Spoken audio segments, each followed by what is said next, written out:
Ang pagkamatay ni Lazaro. Juan Kapitulo 11 versikulo 1 hanggang 16. May usa ka tawo nga ginganlag Lazaro. Siya ug ang iyang mga igsuon nga si Maria ug si Marta nagpuyo sa Betania. Kini si Maria mao kadtong babayi nga mibubuog pahumot sa mga tiil sa Ginoo ug iyang gipahiran sa iyang buhok. Ang iyang igsuon nga si Lazaro nagsakit. Busa nagpadala ang managsuon nga babayi ug mensahe kang Hesus nga ang iyang gihigugma nga higala nagsakit. Pagkadungog ni Hesus niini, mingon siya, dili siya mamatay sa iyang sakit, kon dili nahitabo kini aron mapasidunggan ang Dios tungod sa iyang gahom ug aron ako nga anak sa Dios mapasidunggan usab. Pinangga ni Hesus si Marta, si Maria ug si Lazaro. Apan gipalabay pa niya ang duha ka adlaw human siya masayod nga si Lazaro nagsakit.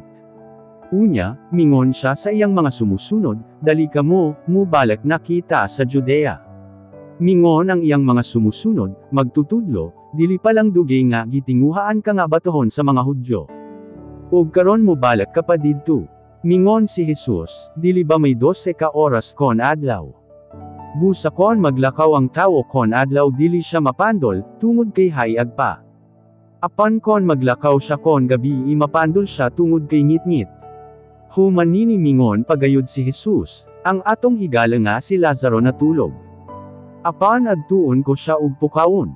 Mitubag ang iyang mga sumusunod, Ginoo, kon natulog siya, mamaayo pa siya.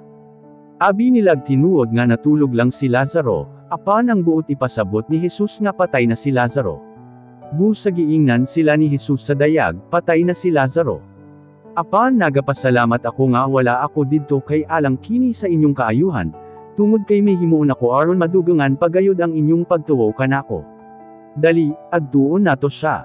Busa si Tomas nga gituwag nga kaluha mingon sa iyang mga kauban, mokuyog na lang kita bisan kon patyon kita uban kanya.